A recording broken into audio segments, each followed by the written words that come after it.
Как всегда, в воскресенье вас ожидает свежий выпуск новостей MMORPG за неделю. Сегодня поговорим про неприятный перенос релиза глобальной версии Throne and Liberty, анонс новой космической ММО на выживание, большие изменения, которые грядут в PAX Day и многом другом. Не забываем подписываться на канал, напоминаю, это лучший маркер вашей поддержки. Также довожу до вашего сведения, если вы не в курсе, что ролики с Гоха Медиа для вашего удобства дублируются в нашем ВК, ссылку можно найти в описании. Ну и еще крайне рекомендую обратить внимание на мой Телеграм, там есть чатик, где мы непосредственно общаемся, есть самые свежие новости жанра MMORPG с моими комментариями, а с недавних пор я туда еще и перезаливаю видео с Гоха Медиа. Причем очень может быть, что они там будут появляться даже раньше, чем на канале. Меня зовут Мадлер, это портал Гоха.ру, и мы начинаем. Ребятки, если вы по какой-то неведомой мне причине до сих пор не определились с площадкой, которая позволит вам именно из наших широт прежде всего затариваться играми без всяких проблем, то у меня для вас хорошие новости даже.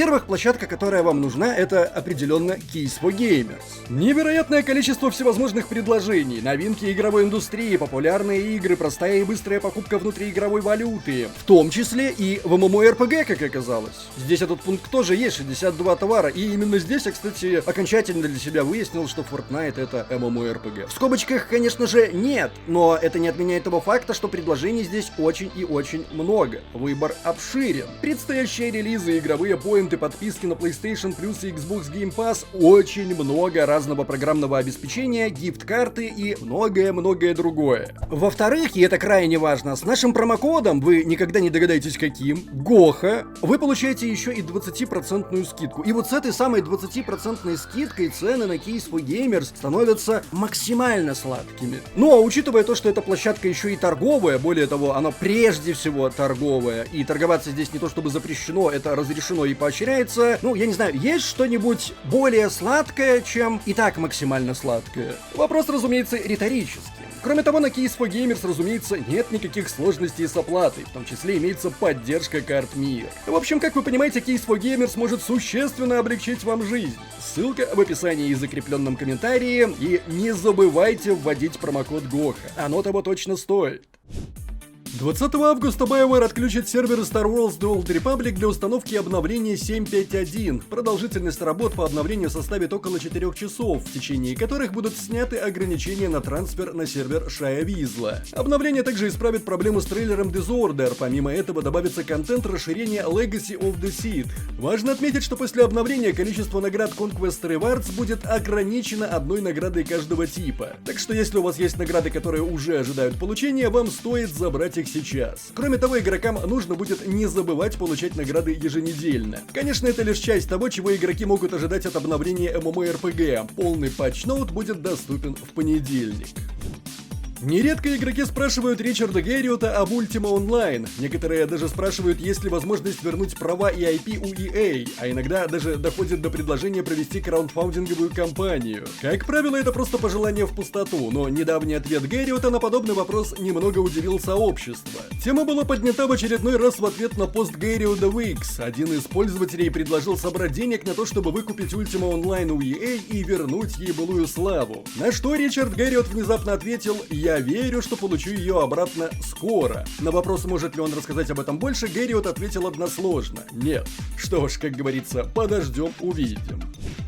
Разработчики The Elder Scrolls Online опубликовали превью нового контента для бесконечного архива, которое появится в обновлении 43. В этом обновлении разработчики добавляют еще больше разнообразия, включая новые методы уничтожения врагов, новых противников и даже новые окружения и новые задачи, которые нужно решить. Чтобы помочь игрокам справиться с контентом, в обновлении появилось 8 новых стихов и 10 новых видений. К уникальным предложениям бесконечного архива добавлены 7 новых наборов классов, а также новые награды и новые коллекционные предметы. Обновление базовой игры выйдет 19 августа на PC и Mac и 4 сентября на Xbox и PlayStation. В честь релиза дополнения The War Within для World of Warcraft разработчики анонсировали 2 Twitch-награды, которые игроки смогут получить во время запуска аддона. Первую награду можно получить за традиционный просмотр стримов, и им станет эфемерный скакун, которого некоторые игроки в свое время покупали за огромное количество золота на аукционах различных серверов. Вторая награда, питомец часовой охотницы, будет доступен тем, кто будет дарить Twitch подписки на каналах стримеров. Команда разработчиков русскоязычной версии MMORPG Lost Ark раскрыла точное время, когда игроки смогут перенести своих персонажей с сервера Процей на Кратос или Альдеран. Такая возможность станет доступна уже 28 августа. Чтобы воспользоваться ей, потребуется выполнить несколько условий. Отсутствие персонажа на сервере для переноса, перестать являться членом гильдии, отменить все зарегистрированные лоты на бирже и зарегистрированные предметы на аукционе, получить все предметы из отдела вашей покупки и все письма, и отменить все отправленные письма. В своем блоге разработчиков студия Singularity 6 рассказала о новом контенте для Палия, включая новую зону под названием Elderwood, а также о грядущих изменениях. В игре появится новая зона под названием Elderwood, но, к сожалению, она будет готова не раньше начала 2025 года. Разработчики называют ее обширной, великолепной и потенциально несколько коварной новой зоной, которая бросит вызов представлениям игроков о потоке, маджире и роли, которую играют люди в причудливом мире Палии, с новыми заданиями и элементами геймплея. Что же касается будущих обновлений, разработчики много говорят о жилье, отмечая, что хотя игроки хотят иметь неограниченное количество предметов внутри, технические ограничения игры являются досадным препятствием. Также скоро появится долгожданная система торговли и система внутриигрового поиска, чтобы игроки могли находить предметы в верстаке и хранилище. Кроме того, в период до запуска Elderwood в начале 2025 года команда обещает множество обновлений разного размера, которые принесут новые квесты, геймплейные возможности, внутриигровые события, изменение качества жизни и многое другое. New World Eternum выйдет в сентябре в виде открытой беты для всех платформ, что позволит игрокам на ПК, а также владельцам Xbox и PlayStation 5 подготовиться к октябрьскому перезапуску. Открытая бета будет проходить с 13 по 16 сентября во всех регионах. Тестирование будет кроссплатформенным и с возможностью кросс-игры, то есть впервые игроки на ПК смогут играть в New World Eternum вместе со своими консольными друзьями. Причем на этот раз не нужно будет никаких ключей, так что 11 сентября вы сможете просто войти в систему и загрузить игру на любой поддерживаемой платформе. При этом, играя в открытом бета-тестировании, игроки получат некоторые награды, которые перейдут в финальную версию игры, когда перезапуск New World Eternum состоится. Но только на той же платформе, на которой они заработали их в открытом бета-тестировании. На своем официальном сервере Discord команда PAX Day опубликовала пост с предварительным просмотром некоторых фрагментов изменений, которые произойдут во многих областях игры. Некоторые из изменений, конечно же, касаются основных областей геймплея. Так, PvE получит некоторые улучшения, появится PvE-контент для одиночных игроков, а также изменения в поведении врагов и отзывчивости самого боя. В качестве PvP-элементов появятся рыцари и солдаты, которые обещают привнести PvP в миры за пределами Lioness, текущей PvP зоны. Социальные функции мира, такие как крафтинг, строительство и торговля, также получат улучшения. В игре появится компендиум, в котором можно будет увидеть готовые рецепты, виды материалов, новые уровни балок и каменных домов. Появится возможность создавать торговые площадки между игроками в своих поселениях. Также разработчики добавят золото в качестве валюты в PvE, но пока не сообщается, для чего это нужно. Все это добавляет визуальное обновление материалов для крафтинга, которое лучше отображает их качество. Среди других грядущих изменений новый компас, список друзей, немецкая и французская локализации, а также дополнительные возможности по реализации сюжета для кланов.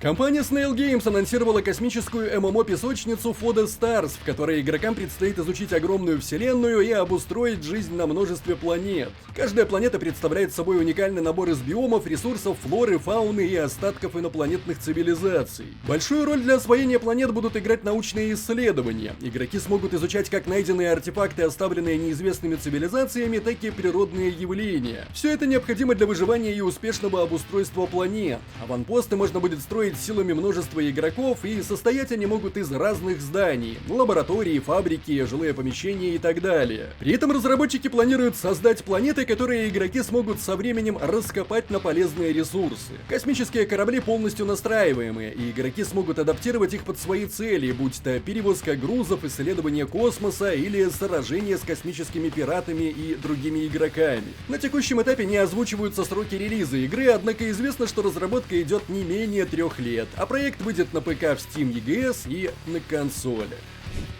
Компания Amazon Games сообщила о переносе даты старта раннего доступа и релиза MMORPG Throne and Liberty. И игрокам придется подождать еще пару недель дополнительно. Обладатели NRD пакетов получат доступ к игре 26 сентября 2024 года, ну а полноценный релиз состоится 1 октября. По сообщению компании, задержка связана с реализацией отзывов сообщества и интеграцией новых игровых механик. В первую очередь речь идет об улучшении управления камерой и изменении сроков получения навыков на начальных этапах игры, а также улучшении выбора целей. Кроме этого, было подтверждено, что глобальная версия игры будет содержать на релизе ключевые изменения последнего крупного патча: специализацию боевых навыков, рыбалку, кулинарию, экспедицию амитоев и многое другое. А недавно у нас на канале выходил ролик, в котором я детально разобрал причины провала Throne and Liberty у себя на родине.